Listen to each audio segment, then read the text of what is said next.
மாதா தொலைக்காட்சியின் இனிய இதயங்களே அனைவருக்கும் வணக்கம். சுமை சுமந்து சோர்ந்திருப்போரே வாருங்கள், நம் ஆண்டவர் அழைக்கின்றார், இலை பாற்றி கொடுக்கின்றார் என்ற ஒரு அருமையான பாடல் வரிகளோடு உங்களை சந்திப்பதில் பெருமகிழ்ச்சி அடைகிறேன். என் அன்பு உள்ளங்களே, இன்றைய நம்முடைய சிறப்பு நிகழ்ச்சிக்கு வருகை தந்திருக்கக்கூடிய நம்முடைய பாசமிகு அருட்தந்தை டேவிட் ஆரோக்கியம் அவர்களை உங்கள் அனைவருடைய சார்பாக அன்போடு வரவேற்கிறேன். வணக்கம் ஃபாதர். வணக்கம். வணக்கம் தம்பி. எப்படி இருக்கிறீங்க ஃபாதர்? நல்லா இருக்கேன். நீங்கள் நல்லா இருக்கீங்களா? நல்லா இருக்கா ஃபாதர்? நல்லா. Very good, very good. சிறப்பாக ஒரு வாரமாக நீங்கள் நம்முடைய மாத தொலைக்காட்சி பணிக்கென வெளிநாட்டுக்கு பயணம் பண்ணியிருக்கீங்க. அது ஒரு அவசரமான ஒரு மீட்டிங்காக வேண்டி போக வேண்டியிருந்துச்சு. நம்ம மாதா தொலைக்காட்சியுடைய அடுத்த கட்ட பணிகளுக்காக இட்டாலியன் பிஷப்ஸ் கான்ஃபரன்ஸ், செய் அப்படின்னு சொல்லுவாங்க. சைனாவது கான்ஃபரன்ஸோ எபிஸ்கோபாலே இத்தாலியானா அப்படின்னு அவங்கள ஒரு அப்பாயின்மெண்ட் இருந்தது. ஒரு சில அடுத்த கட்ட விஷயங்களுக்கு செய்கிறதுக்கு பிளான் பண்ணிகிட்ருக்குறோம். ஏறக்குறைய 5-6 வருஷமாக பிளானிங் போயிட்டுருக்கு. ஸோ அதனால் அவங்கள்ட்ட கொஞ்சம் உதவிகள் கேட்பதற்காக நான் அப்பாயின்மெண்ட் கேட்டிருந்தேன். நம்ம பேராயருடைய பரிந்துரையால் இந்த அப்பாயின்மெண்ட் கிடச்சது. போயிருந்தேன். ஓரளவுக்கு பேசிட்டு வந்திருக்கேன். பார்க்கலாம், செய்வோம், கொஞ்சம் நேரம் கொடுங்க அப்படின்னு சொல்லியிருக்கிறாங்க. பார்ப்போம் கடவுளுடைய கிருபை இருந்தால். ஏன்னா நம்ம நிறைய காரியங்கள் நம்ம நினைக்கிறோம். என்னென்னா கடவுளுடைய கிருபையாக இருந்துச்சுன்னா, அது கடவுளுடைய சித்தமாக இருந்துச்சுன்னா அது கட்டாயம் அது நடக்கும். நம்புவோம், விசுவசிப்போம். ஏன்னா அவங்களும் ரொம்ப அப்ரிஷியேட் பண்ணாங்க. அதனுடைய நம்ம பணிகள் எல்லாமே அவங்களுக்கு எக்ஸ்பிளைன் பண்ணேன். நம்ம நடத்தின 2 ரிசர்ச்சுடைய ரிப்போர்ட்ஸையும் கொண்டு கொடுத்தேன். 5 ஆண்டுகள் கழித்து நம்ம செய்த ஒரு ரிசர்ச்சு, 10 ஆண்டுகள் கழித்து இந்த 2 ரிப்போர்ட்ஸும் அதை ரொம்ப அப்ரிஷியேட் பண்ணாங்க. இந்த மாதிரி இவ்வளோ தூரத்துக்கு நீங்கள் ரொம்ப அறிவியல் பூர்வமாக மக்களுடைய எண்ணங்களை அறிந்து அதனை தொடர்ந்து பணிகளை செய்வது இதுதான் மக்கள் எதிர்பார்க்குறாங்க, இதுதான் அவங்களுக்கு பிடிச்சிருக்கு, நம்மளாக யோசிக்காமல் மக்கள் யோசிப்பதை செயல்படுத்துவது, அதை ரொம்ப அப்ரிஷியேட் பண்ணாங்க. அதெல்லாமல் இப்போ நம்ம இளைஞர்களுக்காக ஒரு அமைப்பை உருவாக்கி அதை செயல்படுத்திக்கிட்டு இருக்கோம். இன்னொரு பக்கம் புதிதாக குருத்துவ நிலைக்கு உயர்த்தப்பட இருக்கின்ற தியாக்கோன்களுக்கு கடந்த 5 ஆண்டுகளாக பயிற்சி கொடுக்குறோம். அதெல்லாமல் இப்போது குழந்தைகளுக்கான சிறப்பு நிகழ்ச்சி அறம் செய்வோம்.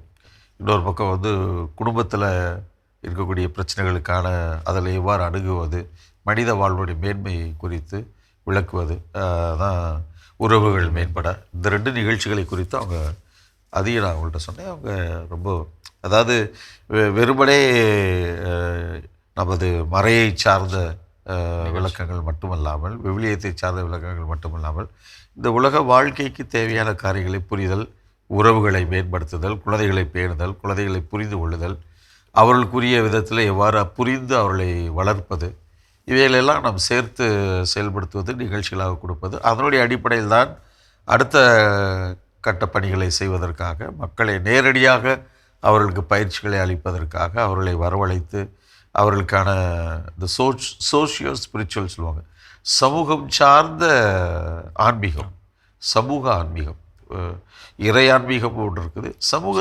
சமூகத்தோடு ஒன்றிணைந்த ஒரு ஆன்மீகம்.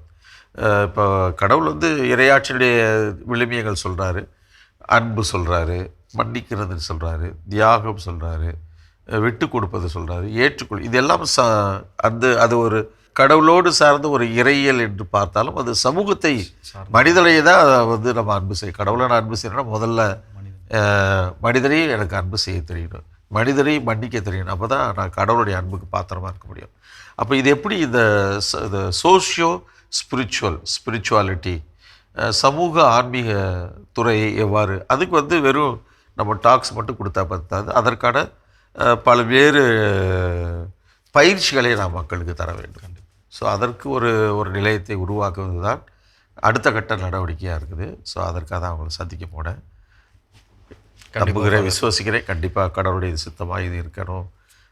ஆயருடைய ஆசிரியோடு, நமது கடவுளுடைய வழிநடத்துதலோடு, மக்களுடைய அதீத நம்பிக்கையோடு, அவருடைய ஆதரவோடு இதை செயல்படுத்த காத்திருக்கிறேன். கண்டிப்பாக தொடர்ந்து அவர்கள் நமக்காக இந்த திட்டத்திற்காக ஜெபம் செய்வார்கள்னு நம்புகிறோம். அதே போல் இந்த வாரம் நாம் புனித தோமா அவருடைய பெருவிழாவை கடந்து வந்திருக்கோம் ஃபாதர். நம்முடைய நிலையத்தினுடைய நாமமும் கூட வாழ்த்துக்கள் உங்களுக்கு இனியதைங்களுக்கும் அந்த நாளுடைய வாழ்த்துக்கள். ஸோ சிறப்பாக நம்முடைய நிகழ்ச்சியில் இன்றைய கடிதங்கள், முதல் கடிதமாக நம்முடைய ஜலஜாமா ஃபாதர் சென்னையிலிருந்து. வணக்கம், மாதா தொலைக்காட்சியில் பணிபுரியும் இல்லற வாழ்வில் இருக்கக்கூடிய அப்பாக்களுக்கு ஹாப்பி ஃபாதர்ஸ் டே. கட்டளை ஜெபத்தில் நிறைய பாடல்கள் இருந்தன, எனக்கு ரொம்ப சந்தோஷமாக இருந்தது. அதே போல இயேசுவின் திரு இறுதிய தொடர் ஜெப வழிபாடு அருமையாக இருந்தது. மாதா தொலைக்காட்சியில் இருக்கும் அனைவருக்கும் கடந்த புனித பேதுரு மற்றும் புனித பவுல் பெருவிழா நல்வாழ்த்துக்கள். அன்றைய நாளில் கடவுள் வணக்கத்தில் இப்புனிதர்களை பற்றி பேசியது நன்றாக இருந்தது. வியாழன்கிழமை 8 மணிக்கு குழந்தைகள் புனிதர்களைப் போல் வேடமிட்டு நடிக்கும் செல்லங்களை நிகழ்ச்சி அருமை. மேலும் வித்தியாசமாக அவர்களோடு உரையாடி அந்த நிகழ்ச்சியை கொண்டு போவது அந்த கால வானொலி குழந்தை நிகழ்ச்சியில் பிள்ளைகளோடு உரையாடி உறவாடி நடத்தும் நிகழ்ச்சியை நினைவூட்டும் வண்ணமாக இருந்தது. எல்லாவற்றிற்கும் நன்றியாக ஜலஜாமா சென்னையிலிருந்து.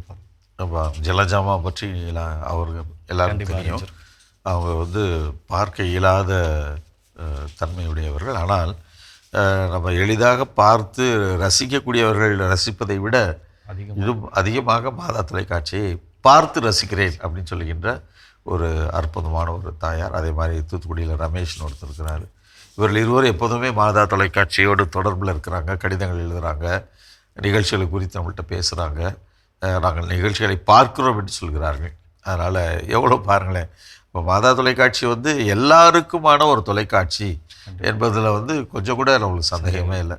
அதனால தான் இப்போ சமீபத்தில் நம்ம இப்போ கேட்க இயலாதவர்களுக்காக வார்த்தைகளை நம்ம நிகழ்ச்சியில் கீழே நம்ம அந்த வசதியை கொண்டு வந்திருக்கிறோம். அதனால் அவர்கள் வாசிக்க இயன்றவர்கள் வாசித்து கொள்ளலாம். ஸோ நம்மளால் முடிந்தவரை இந்த மாதா தொலைக்காட்சியின் ஒவ்வொரு நிகழ்ச்சியும் அது எல்லாருக்கும் உரிய ஒரு நிகழ்ச்சியாக இருக்க வேண்டும் என்று நாம் ஆசைப்படுகிறோம், செயல்படுகிறோம். குறிப்பாக குழந்தைகள் இறையாட்சியின் செல்லங்களை நிகழ்ச்சி நினைக்கிறேன். அந்த நிகழ்ச்சியில் அதில் தான் குழந்தைகள் புனிதர்களுடைய வேடம்லாம் விட்டுட்டு வருவாங்க. அதனால் அதை கவனித்து அதை குறித்து எழுதிய அம்மாவுக்கு நன்றிகள், பாராட்டுகள்.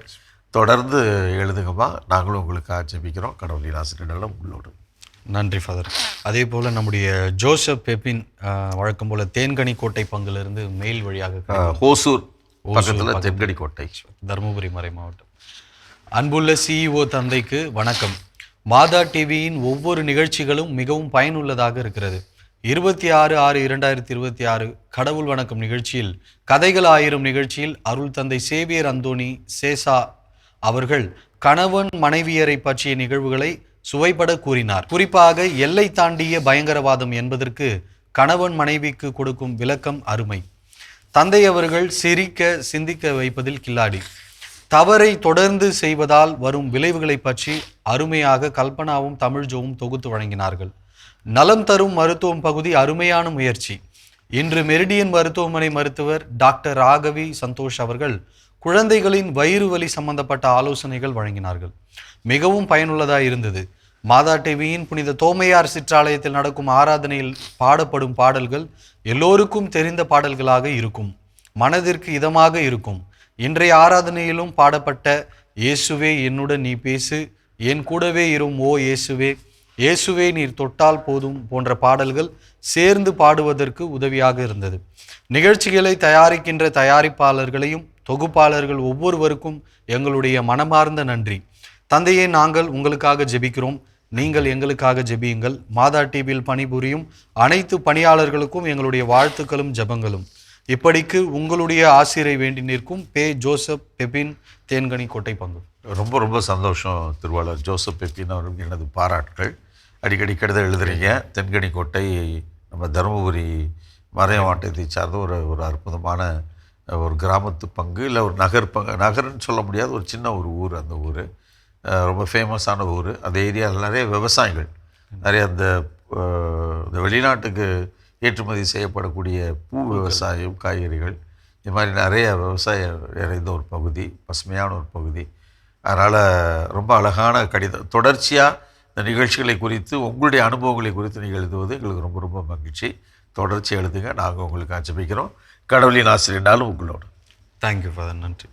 அதே போல் ஃபாதர், நமக்கு இன்னொரு மின்னஞ்சல் வழியாக ஒரு கடிதம் ஃபாதர் லியோ எழுதியிருக்காங்க. வணக்கம், மாதா டிவியில் எடுத்து வாசி நிகழ்ச்சி விவிலியத்தின் பழைய ஏற்பாடு நூல்களை நன்றாக புரிந்து கொள்வதற்கு, விவிலிய வசனங்களை ஆழமாக புரிந்து கொள்வதற்கும் மிகவும் உதவியாக இருந்தது. புதிய ஏற்பாட்டு நூல்களையும் எடுத்து வாசி நிகழ்ச்சியில் எங்களுக்கு விளக்கினால் மிகவும் நன்றாக இருக்கும். விவிலியத்தை பற்றிய புரிதல், இறை வசனங்களின் ஆழமான புரிதல் மற்றும் விசுவாசத்தை வளர்க்கவும் உதவியாக இருக்கும். நன்றி. இப்படிக்கு லியோ ஃபாதர். சகோதரர் லியோவுக்கு நான் ஒரு விஷயம், அதாவது எடுத்து வாசின்ற நிகழ்ச்சியில் வந்து நீங்கள் பார்த்தீங்கன்னா ஒவ்வொரு புத்தகமாக பழைய இது வந்து ஏறக்குறைய இந்த செகண்ட் சைக்கிள் ஏற்கனவே ஒரு 6-7 ஆண்டுகள் எடுத்து வாசி நிகழ்ச்சியில் தொடக்க நூலிலிருந்து திருவெளிப்பாடு வரைக்கும் முழுதாக ஒரு விளக்கம் சொல்லி முடிச்சிருக்கோம். இப்போ அதற்கு பிறகு இப்போது பேண்டமிக் பிறகு, ஏன்னா பேண்டமிக்கில் இடையில நம்ம நிகழ்ச்சி பழைய நிகழ்ச்சி தான் ரிப்பீட் பண்ணோம். பேண்டமிக் பிறகு திருப்பியும் நம்ம தொடக்க நூல்லேருந்து ஜெனசிஸ்லேருந்து ஏறக்குறைய தொடக்க நூல் மட்டுமே ஓராண்டுக்கு மேலாக அபீர் அவர்கள் அதற்கு ஒவ்வொரு வார்த்தையாக விளக்கம் சொன்னாங்க. இப்போ பழைய ஏற்பாட்டு நூல்கள் போயிட்டுருக்குது. பழைய ஏற்பாடு முடிஞ்ச உடனே ஆட்டோமேட்டிக்காக புதிய ஏற்பாட்டுக்கு வந்துடுவாங்க. அதனால் இது வந்து வரிசையாக அந்த புக்கு இது போயிட்டே இருக்கும். அதெல்லாமல் வந்து உங்களுக்கு தினந்தோறும் நற்செய்தியை குறித்து, அன்றைய நற்செய்தியை குறித்து ஒரு 5 நிமிடம் உங்களுக்கு வந்து ஒரு மறைவுரைன்னு சொல்ல முடியாது, ஒரு ஞான உபதேசம் வந்து தினம் அது வந்து போயிட்டுருக்குது. அதெல்லாமல் வாரந்தோறும் வந்து பார்த்திங்கன்னா வரக்கூடிய ஞாயிறு வழிபாட்டு வாசகங்கள் வந்து வாழுதரும் இறைவார்த்தை நிகழ்ச்சி வந்து வாரத்துக்கு ஒரு அந்த நிகழ்ச்சி 1ஆம் வாசகம் 2ஆம் வாசகம் நற்செய்தி வாசகம் அதற்குரிய விளக்கம். அதனால் இது மாதிரியான விவிலியத்திற்கான நேரடியான விளக்கங்கள் தரக்கூடிய, அதனால் இந்த எடுத்து வாசி வந்து உங்களுக்கு ஒவ்வொரு புத்தகமாக வரிசையாக வரும். புதிய ஏற்பாடை நீங்கள் தெரிஞ்சுக்கணும்னா அன்றாட உணவையும் வாழுதரும் இறை வார்த்தை நீங்கள் பாருங்கள். இப்போதைக்கு நீங்கள் இடையில தெரிஞ்சுக்கலாம். மற்றபடி எடுத்து வாசி அது வரிசையில் தான் வரும். அதனால் இன்னும் பல ஆண்டுகள் ஆகும் அது வந்து சேர்றதுக்கு. அதனால் உங்களது அன்புக்கு நன்றி. கடவுளின் ஆசிரியர் நாடு உங்களோட. அடுத்ததாக நம்முடைய லூர்து அமலராணி அம்மா ஃபாதர், திருக்கோயிலூர்லேருந்து. Very good. கிறிஸ்துவுக்குள் எனக்கு மிகவும் பிரியமான அருட்தந்தை அவர்களுக்கு, எவ்வளவு பொறுமையுடன் இருக்கிறோமோ அவ்வளவு உயர்நிலை, எவ்வளவு தூரமாக இருக்கிறோமோ அவ்வளவு மரியாதை, எவ்வளவு குறைவான பாசத்தை காட்டுகிறோமோ அவ்வளவு மன அமைதி, எவ்வளவு குறைவாக ஆசைப்படுகிறோமோ அவ்வளவு நிம்மதி, எவ்வளவு குறைவாக பேசுகிறோமோ அவ்வளவு மதிப்பு, இவையே வாழ்க்கையின் ரகசியம் என்பதற்கேற்ப பொறுமையுடன் இறை நம்பிக்கையில் உயர்நிலை அடைய நிம்மதி, மன அமைதி தரும் நமது மாதா தொலைக்காட்சி பணிக்கென ஜெபித்து எழுதுகிறேன் தந்தையே. எடுத்து வாசி நிகழ்ச்சியில் இந்த வாரம் 1 குறிப்பேடு 16ஆம் அதிகாரத்திற்கான விளக்கத்தை தரும் அருட்பணி ஸ்டான்லி அவர்கள் எப்போதும் போல மிக அருமையான தெளிவான விளக்கம் அளிக்கிறார். தூய அலங்காரத்துடனே ஆண்டவரை தொழ வேண்டும். தூய்மையான உடை, தூய எண்ணம், தூய உள்ளம் போன்றவையே ஆண்டவரின் ஆசிரை பெற்றுத்தரும். காலியான குடத்தில்தான் நீரை நிரப்ப முடியும். ஆண்டவரின் அருளை பெற தூய்மையான காலி குடமாக இருந்தால் மட்டுமே முடியும் என்றும் 22/6/2026 அன்று இந்நிகழ்ச்சியில் அமெரிக்க பிரசங்கியார் ஒருவரது வார்த்தைகளை "Sin does not diminish your value before God" என்று குறிப்பிட்டு சொன்னது நம் ஆண்டவரின் மனதுருகத்தை எடுத்தெழும்பியது. சிறப்பு. புன்னகை ததும்பும் முகத்துடன் உரையாடும் அருட்பணி பிரகாஷ் அவர்களது மனநிலையே பார்க்கும் அனைவரின் மனநிலையும் கூட. 17/6/2026 அன்று ஒளிபரப்பான நற்செய்தி மலர்கள் நிகழ்ச்சியில் அருட்பணி செல்வம் அவர்கள் ஆப்பிரிக்காவில் ஜாம்பியா, கென்யா, தென்னாப்பிரிக்கா போன்ற நாடுகளில் பணியாற்றிய தனது அனுபவத்தை மிக சிறப்பாக பகிர்ந்தார்கள். அந்நாட்டு மக்களின் விசுவாசம், இறைவனில் அவர்களுக்கு உள்ள ஈடுபாடு போன்றவற்றையும், சலேசிய சபையினர் அங்கு செய்யும் பணிகளையும், சைக்காலஜியில் முனைவர் பட்டம் பெற்ற அவரது நற்செய்தி அனுபவங்களையும் பகிர்ந்தது மிக அருமை.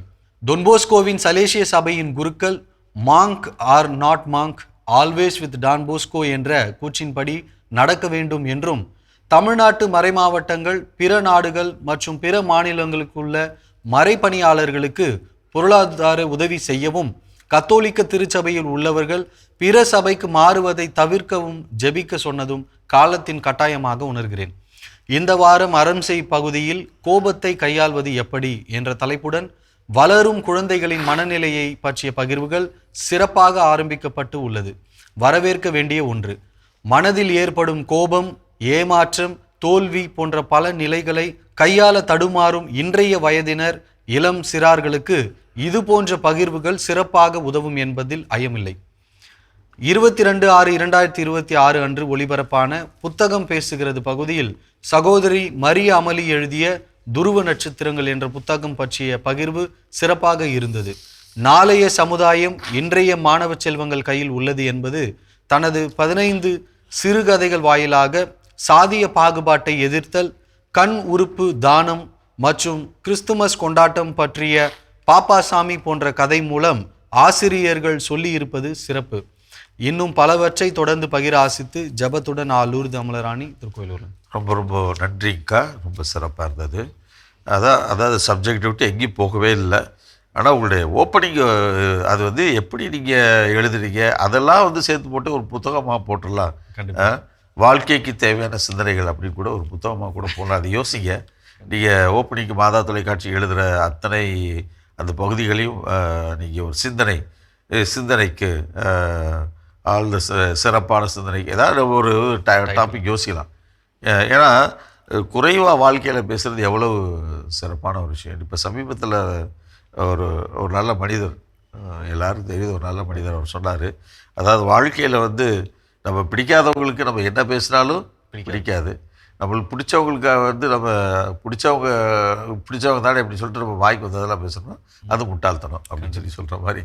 ஆனால் அவங்க என்ன சொல்கிறாங்க, குறைவாக பேசுகிறது தான் நல்லது. நிறையா பேசுனா நம்ம வாய் சும்மா இருக்காது, எதையாவது பேசிக்கிட்டே இருப்போம். அதனால் அளவாக தேவையான அளவுக்கு மட்டும் தேவையில்லாமல் பேசாமல் அமைதியாக இருக்கிறது உலகத்தில் ரொம்ப ஒரு சிறப்பான ஒரு காரியம். சரி, இப்போ நீங்கள் வந்து பார்த்தீங்கன்னா நிகழ்ச்சிகளை குறித்து அது எப்படி உட்காந்து இந்த மாதிரி யோசிக்கிறீங்களா இல்லை ஆட்டோமேட்டிக்காக அவங்களுக்கு தோணுதான், இல்லை நிகழ்ச்சி பார்த்துட்டு போகும்போதே வந்து அந்த அனுபவங்கள் உங்களுக்கு கிடைக்குதா? எந்த அளவுக்கு அவ்வளவு சிறப்பாக நீங்கள் வந்து உன்னிப்பாக இந்த நிகழ்ச்சிகளை குறித்து சொல்லுகின்ற உங்கள் மனதிலிருந்து நீங்கள் சொல்லுகிற ஒவ்வொரு செய்தியும் உண்மையிலே சிறப்பாக இருக்கிறது, உண்மையிலேயே நம்பிக்கைக்குரியதாக இருக்கிறது. அதுக்கு தான் வந்து பெரிய பாராட்டுகள். கடவுளில் ஆசிரியர் உங்களோட. கண்டிப்பாக. ஸோ அவங்க தொலைக்காட்சி பார்க்க நேரங்கள் இல்லாவிட்டாலும் நம்ம எல்லாருடைய அந்த சோஷியல் மீடியாவையும் இவங்க பயன்படுத்துகிறாங்கன்னு நினைக்கிறேன் சார். எதையும் மிஸ் பண்ணுறது இல்லை. ஸோ அடுத்ததாக நம்ம ஜோசப் என்கிற ஒரு ஃபாதர் அவர் வந்து எழுதியிருக்காரு, மாதா தொலைக்காட்சி வாசகர் அப்படின்னு சொல்லி. மதிப்பிற்கும் மரியாதைக்கும் அன்பிற்கும் உரிய மாதா தொலைக்காட்சியின் நிர்வாக தந்தை அவர்களுக்கு வணக்கத்துடனும் அன்புடனும் எழுதும் கடிதம். நான் மாதா தொலைக்காட்சியின் சந்தாதாரர். எனக்கு மாதா தொலைக்காட்சி மூலம் பல மணி நேரங்களில் என் வாழ்நாளை கழிக்கிறேன். நான் ஒரு கம்பெனியில் இரவு நேர பாதுகாவலராக பணி செய்கிறேன் தந்தையே. காலை 6 மணி திருப்பலி, 11 மணி ஆராதனை, தொலைக்காட்சி மூலம் 1 மணி திருப்பலி, மாலை 6 மணி திருப்பலி காண்பேன். இரவு 10 மணி ஆராதனை கைபேசி மூலம் மற்றும் காலை 6 மணி திருப்பலியும் கைபேசி மூலம் காண்பேன். தற்போது ஒரு சின்ன விண்ணப்பம், அவருக்கு வந்து கைபேசி மூலம் மாதா தொலைக்காட்சி நிகழ்ச்சிகளை கண்டு மனநிறைவு அடைய முடியவில்லை. ஏன்னா டிடிஹெச்சுக்கு அவர் ரீசார்ஜ் பண்ணாதனால அது மூலயமா அந்த செயலி வழியாக பார்க்குறதும் கட்டாயிருச்சு அப்படின்னு சொல்லி வருந்துறாரு. அதே போல் 10/5/2026 அன்று காலை 11 மணி ஆராதனையில் தந்தை பவுலா ஜெயக்குமார் மாதா தொலைக்காட்சி எவ்வளவு கஷ்டப்பட்டு நடத்தப்பட்டது, 11 ஆண்டை தாண்டி நடக்கிறது என்பதை மிக தெளிவாக கூறினார். நன்றி தந்தையே. என்னால் அந்த கட்டணத்தை கட்டி பார்க்க இயலாததால் நம்ம அவருக்கு ஒரு உதவி செய்யலாம். இப்போ அந்த டிடிஹெச் ரீசார்ஜ் செய்யாததுனால ஐயா வந்து அந்த தொலைபேசியில் நிறுத்தப்பட்டிருந்தாலும் மாதம் அவர் தொலைபேசிக்கு செய்யக்கூடிய அந்த ரீசார்ஜ் மூலம் வந்து அவர் யூடியூப்ல இருந்து நம்ம ஆராதனை மற்றும் திருப்பலியை கண்டு ரசிக்க முடியும் என்பதை இப்போ சொல்கிறோம். அதனால் நீங்கள் யூடியூப் மூலியமாக எப்பொழுது வேண்டுமானாலும் திருப்பலியையும் ஆராதனையும் கண்டு கழிக்குமாறு உங்களை அன்போடு கேட்டுக்கொள்கிறோம். ஸோ இப்படிக்கு ஜோசப் ஃபாதர் அவர் நமக்கு முதல் தடவை எழுதியிருக்கிறான்னு நினைக்கிறேன். சென்னையிலிருந்து ஐயா கடிதம் எழுதியிருக்கிறார் ஜோசப். ரொம்ப சந்தோஷம் ஐயா.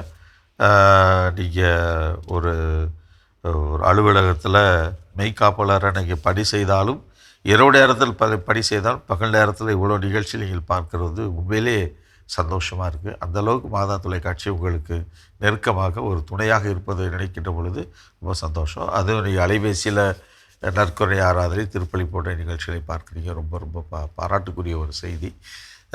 மற்றபடி வந்து டிடிஹெச்சில் உங்களால் பார்க்க முடியலை, இல்லை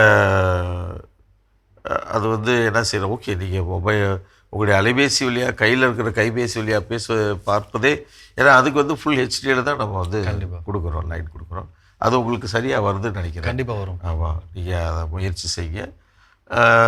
ரொம்ப நேரம் நீங்கள் அலைபேசியில் பார்க்க ரொம்ப அப்படி அருகையில் வைத்து நீங்கள் பார்த்து கணக்கு எடுத்துக்காதீங்க, கொஞ்சம் தள்ளி வச்சு பாருங்கள். ஏன்னா அலைபேசியில் வந்து கொஞ்சம் தள்ளி வச்சு பார்த்தா கூட வந்து விஷயங்கள் நல்லா தெரியும். ஏன்னா ஹெச்டியில் இருக்கிறனால. அதனால் அதையும் நீங்கள் ஹெல்த்தி பார்த்துக்கோங்க, கண்ணும் பார்த்துக்கோங்க. உங்களுடைய அன்புக்கும் உங்களுடைய ஆதரவுக்கும் எங்கள் மனமார்ந்த நன்றிகளும் பாராட்டுகளும் கடவுளின் ஆசீர்வாதம். நன்றிங்க. Thank you father. கடிதங்கள் ரொம்ப அருமையாக இருந்தது. அதே போல் நம்முடைய ஒவ்வொரு நிகழ்ச்சிகளையும் அங்கீகரிக்கும் வண்ணமாக இருந்தது.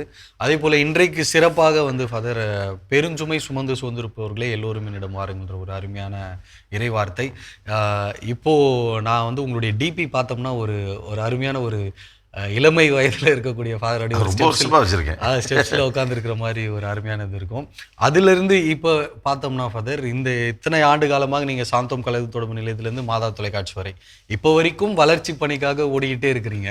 ஸோ உங்களுடைய உடல் நலம் கூட அது உண்மையிலேயே வந்து இப்போ பணி செஞ்சுட்டு இப்போ வெளிநாட்டு பயணம் பண்ணிட்டு உடனே வந்துட்டீங்க. ஸோ அது இப்போ காலநிலை மாற்றமே இருக்கும், உடம்பு அடாப்ட் பண்ணுறதுக்கே ரொம்ப சிரமமாகவும் இருக்கும்.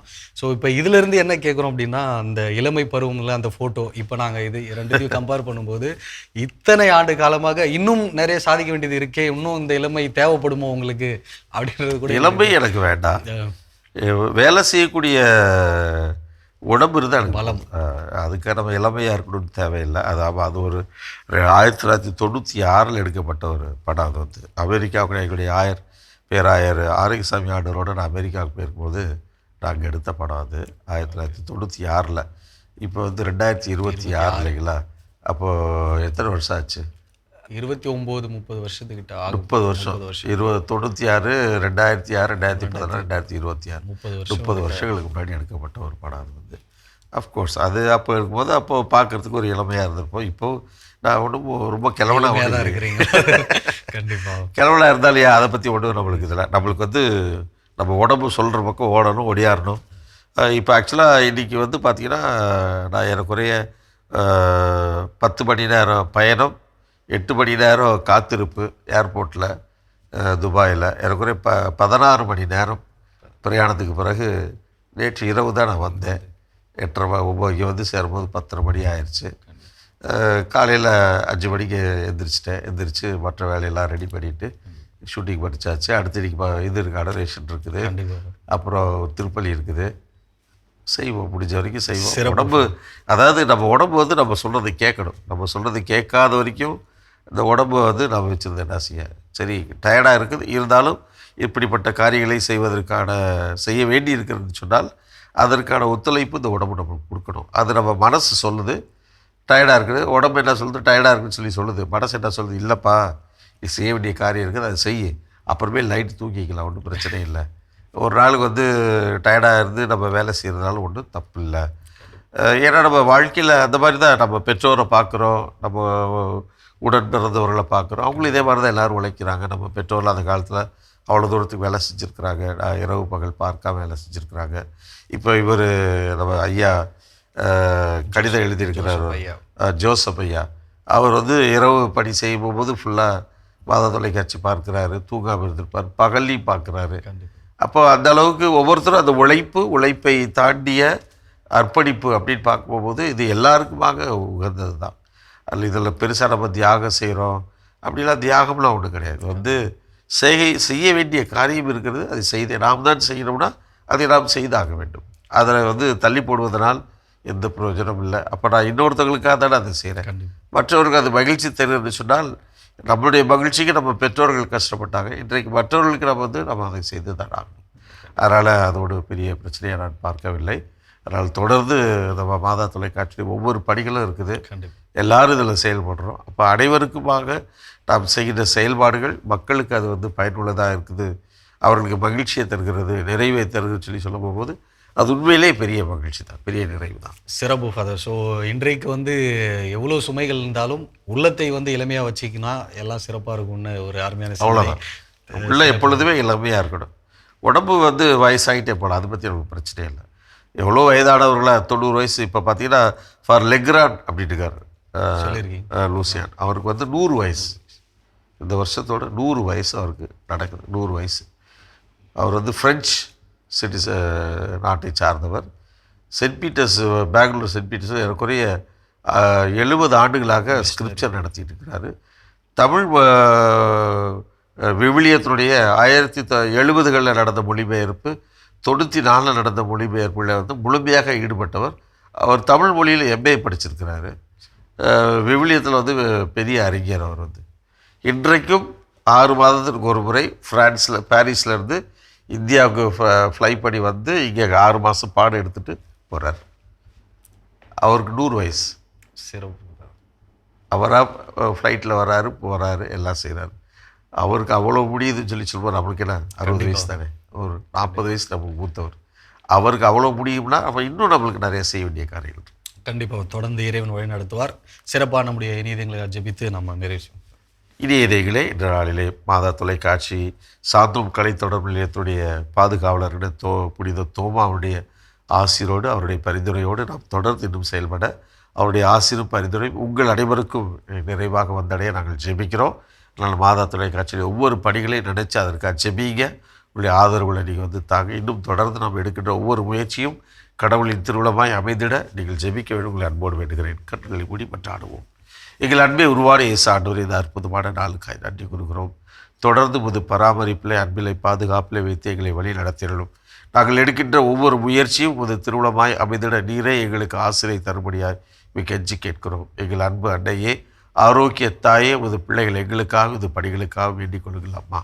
என்று வாழும் உயிருள்ள இறைவன் தந்தை, மகன், தூய ஆவியார் நம் அனைவரையும் நிறைவாக ஆசீர்வதிப்பாராக. ஆமென். Thank you father. தேங்க்யூ. என் அன்பு உள்ளங்களே, அயராது ஒவ்வொரு வாரமும் தொடர்ந்து நீங்கள் எழுதி கொண்டே இருக்கக்கூடிய ஒவ்வொரு கடிதங்களும் எங்களுக்கு மிகுந்த உற்சாகத்தையும் ஊக்கத்தையும் அளின்னு தான் சொல்லலாம். தொடர்ந்து உங்கள் கடிதங்களை எழுதி அனுப்ப வேண்டிய மின்னஞ்சல் முகவரி info@madatv.in. தொடர்ந்து உங்கள் கடிதங்களை எழுதி அனுப்ப வேண்டிய தபால் முகவரி வந்ததும் தந்ததும் மாதா தொலைக்காட்சி, எண் 150 லஸ்கோவில் சாலை, மயிலாப்பூர், சென்னை 6,04,000. இனி இதங்களே, மீண்டும் வந்ததும் தந்ததும் நிகழ்ச்சியில் உங்களை சந்திக்கும் வரை அன்போடு உங்களிடமிருந்து விடைபெறுவது நான் உங்கள் போஸ்கோ மற்றும் அருட்தந்தை டேவிட் ஆரோக்கியம். இயேசுவுக்கே புகழ், இயேசுவுக்கே நன்றி, மரியே வாழ்க. Thank you father.